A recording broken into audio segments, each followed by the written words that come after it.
दोस्तों नमस्कार।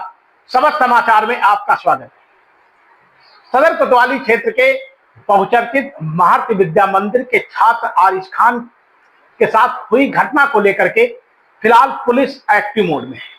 पुलिस ने पूरे मामले को गंभीरता से लेते हुए जहां एक तरफ आरोपियों के खिलाफ कार्रवाई शुरू की है, वहीं दूसरी तरफ इस पूरे मामले में की जांच पड़ताल भी गहनता के साथ शुरू की है। पुलिस के जानकार सूत्रों की माने तो इस पूरे मामले में घटना की शुरुआत बुधवार को नहीं, इसके पहले ही हो चुकी थी। आरिश खान का और इन आरोपियों के बीच में किसी बात को लेकर के स्कूल में ही खुन्नस हुई थी, जिसको लेकर के शहर के तुराब अली का पुरवा इलाके में आरिश खान के समर्थकों ने इनके साथ मारपीट भी की थी। इसी बात को लेकर के इन आरोपी बने छात्रों के बीच में खुन्नस चली आ रही थी।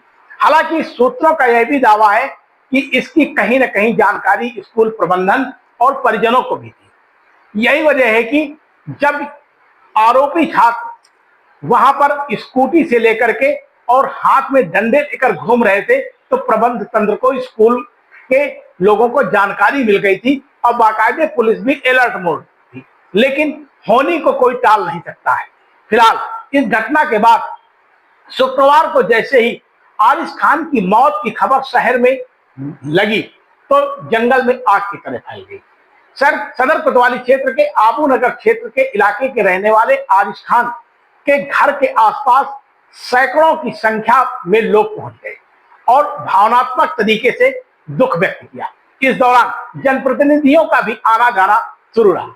इसी दौरान एक महिला ने पुलिस के साथ अभद्रता कर दी। इस अभद्रता के बाद वहां पर आक्रोश व्यक्त हो गया। हालांकि पूजा लोधी नाम की इस महिला को पुलिस ने गिरफ्तार कर लिया और उसके बाद पुलिस ने संगीन धाराओं में मुकदमा पंजीकृत कर दिया। पूजा लोधी को पुलिस ने गिरफ्तार करने के बाद जेल भी भेज दिया है।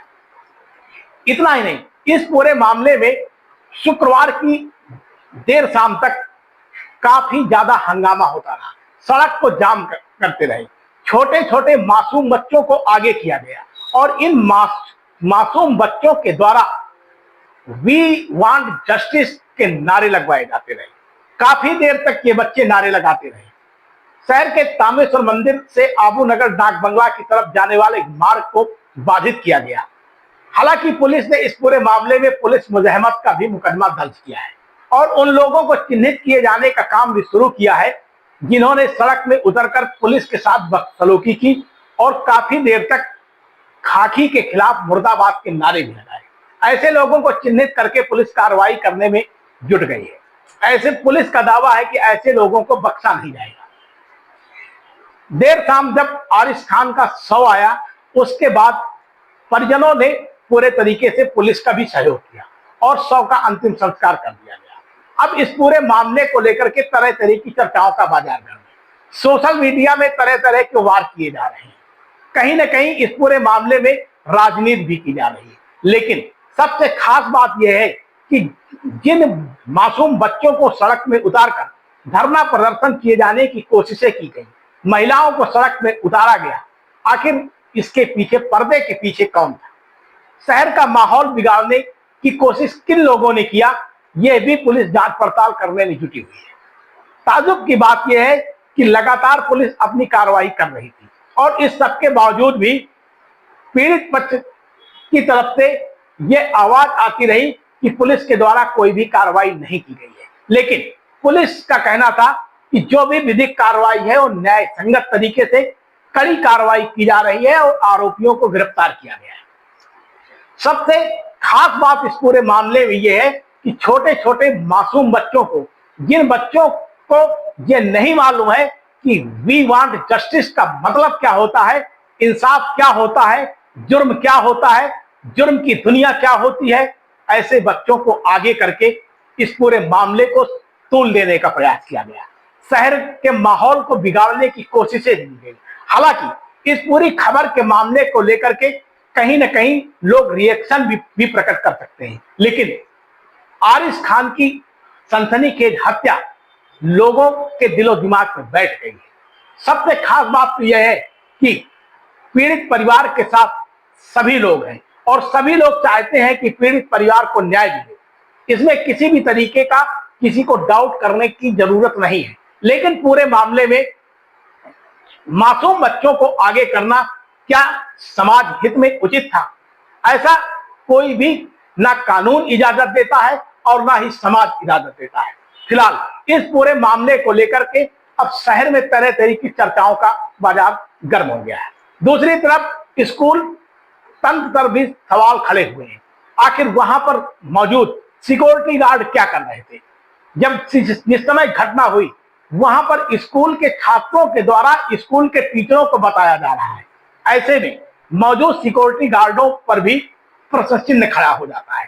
सिक्योरिटी गार्ड में मौजूद लोगों ने आखिर स्कूल के जिम्मेदार लोगों तक बात क्यों नहीं पहुंचाई? आखिर जब गेट पर सिक्योरिटी गार्ड के लोगों की ड्यूटियां लगती हैं तो स्कूल से 500 मीटर की दूरी तक छात्रों को आने जाने में ये किसी तरीके की का बवेला होता है तो इसके लिए सिक्योरिटी गार्डों की क्या जिम्मेदारी है?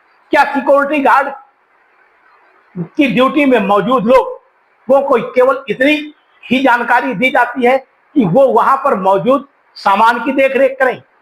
क्या स्कूल परिसर का माहौल बनाने की जिम्मेदारी नहीं है? कुल मिलाकर सवाल तमाम है जिनके जवाब भी किसी के पास नहीं है। आज जिस तरीके से महार्त विद्या मंदिर के छात्र के साथ ये घटना हुई है ये किसी भी तरीके से समझौता करने योग्य नहीं है। लेकिन कानून एक तरफ जहां अपना काम कर रहा है वहीं इस पूरी घटना से अन्य स्कूलों को भी सबक लेने की जरूरत है। इसके साथ साथ उन अभिभावकों को भी सबक लेने की जरूरत है जिनके बच्चे स्कूलों में पढ़ते हैं। उनको भी अपने बच्चों के क्रियाकलापों की पूरी जानकारी कहीं ना कहीं रखनी चाहिए, निगरानी करनी होगी, अन्यथा समाज में इसी तरीके की घटनाओं को अंजाम मिलता रहेगा। सबक समाचार ऐसी घटनाओं को बढ़ावा देने की किसी भी तरीके से इजाजत नहीं देता है।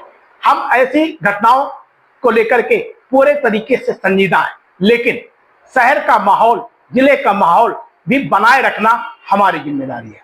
फिलहाल हमारे साथ बने रहिए, हमारी खबर में लाइक करिए, कमेंट करिए और अपनी राय जरूर दीजिए। धन्यवाद। आप देख रहे हैं शपथ समाचार।